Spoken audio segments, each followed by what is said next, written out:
All right, guys. Good late afternoon slash early evening. I kind of forgot about this one, but I did say that I would be doing a YouTube review of every 2023 game that I played on stream, and technically this was a game released in 2023 that I did beat on stream.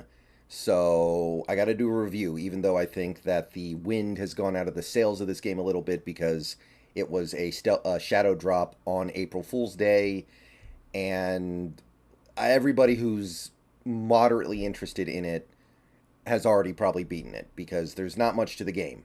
But I did say that I was going to do this. Probably should have done it a couple weeks ago, right after I played it. But I got nothing else. I got nothing better to do right now. So here's my review of the murder of Sonic the Hedgehog. Yeah, you read that right. So the murder of Sonic the Hedgehog is a game that Sega dropped with no fanfare or preamble on Steam for free. You can play it for free on March 31st. It was basically their April Fool's joke. It was a game that can be beaten in 2 hours. It took me like three because I was streaming it and doing all the voice acting and reading all the lines. And yeah, let's go ahead and plow through the review of this. What the murder of Sonic the Hedgehog is, it's basically a game that is riffing. It feels like it's riffing on games like Danganronpa, which I am a fan of. I played all the Danganronpa games and I like them quite a bit. And Phoenix Wright, which I have not played that franchise yet. I plan to, though. And it does so in a way that is appropriate for it being kind of a joke game without it being low effort either.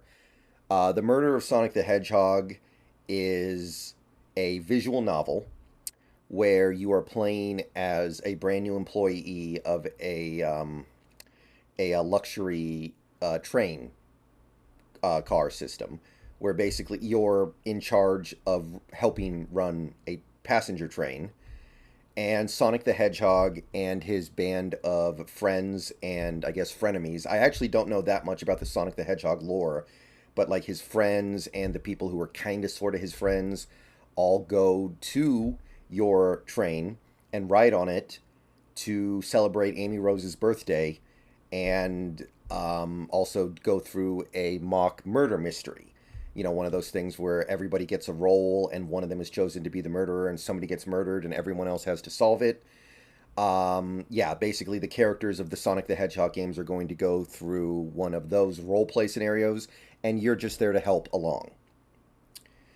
So the game is basically you're helping Tails, because he's playing the part of the detective, go through the train, look at all the evidence, question all the other characters in the taking part in the game about what they're doing and where they've been, and establishing alibis, and you're interrogating characters when they say something that is inconsistent with the evidence that you found.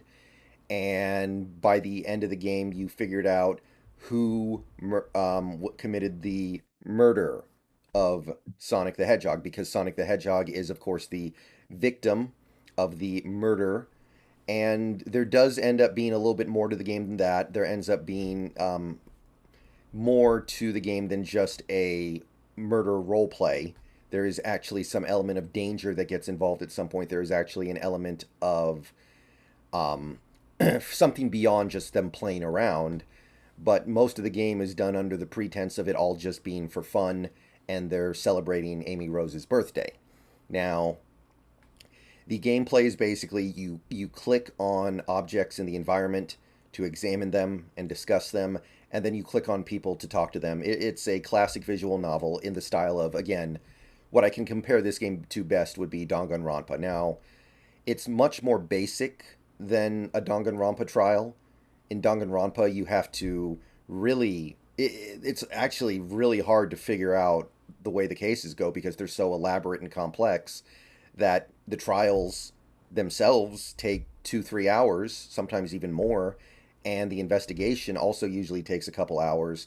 So compare that to this game where there's one murder and you probably have to investigate for maybe a grand total of like an hour and a half, and ultimately the resolution of the case takes maybe 15, 20 minutes when you get near the end of the game. So it's simplified, but it's not brain dead. It's not something that is meant for 5-year-olds. It's not like something from Humongous Entertainment either. There is actually some.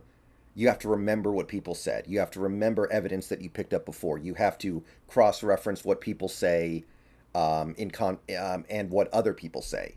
So there is definitely an aspect of you need to figure this out. You need to actually think your way through it, and it's not something that just any kid is going to be able to immediately solve because it's so painfully obvious. It's not like you walk into one of the train carts and you're like, oh, there's a hole in the wall in the exact shape of Shadow the Hedgehog, so therefore Shadow the Hedgehog must have run through the wall there. No, it's not that simple. But it certainly lacks the complexity of other games like this, which makes sense because this is an April Fool's Day game. It's not meant to be something you take seriously. It's not even something you're going to pay for. The game has no voice acting. The game has no real animations to it. Everything's just a still overlay, and it's pretty amusing. It's pretty interesting. It's I would say it's worth the couple hours you're going to spend playing it if you like this kind of game. And if you're a big Sonic the Hedgehog fan, seeing all these characters interact is probably going to be fun for you. That didn't do that much for me personally, but if that's something that intrigues you, then you'll probably get you'll get your money's worth because it's free, but are you getting your time's worth? Because as we all know, time is money. The only thing the game has in the way of gameplay, and this is an area where I absolutely think they're riffing on Danganronpa, is when you're having an interrogation, you have to complete these linear platforming segments that are akin to something you'd find on like the original Game Boy with Sonic collecting rings and avoiding obstacles. And if you fail to do so, you basically fail to ask the proper question and you have to redo the stage. And as you go through the game, those platforming stages become harder and they become more intense. They become by the end of the game, they become a genuine challenge, at least the first time through when you don't know what to expect. But that is absolutely riffing on Danganronpa, where it would have gameplay segments that have nothing to do with the game you're playing, and it's very much intentionally goofy. And in this game, I think that's the case as well. It's intentionally goofy. But understanding that they're making fun of a visual novel detective game trope, I think it's fine. I don't have a problem with it. It doesn't make any sense, and it's very strange. And if you've never played a game like this before, you're probably going to be very confused.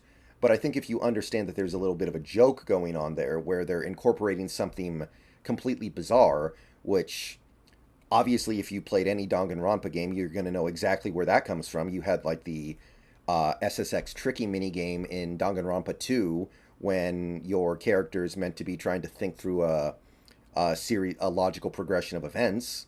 So it's basically riffing on that. And I don't think there's anything wrong with that. So I'm good with it, even though it, again, doesn't really make any sense. And yeah, I'd say the game, I mean, it's not really a good game. I can't say it's a good game. It's not really trying to be, but it's an okay game. It works. I didn't run into any glitches. It has some amusing moments. So I'd say it's okay. And if you like Sonic or you like these kinds of games, probably worth playing once. All right, that's my review.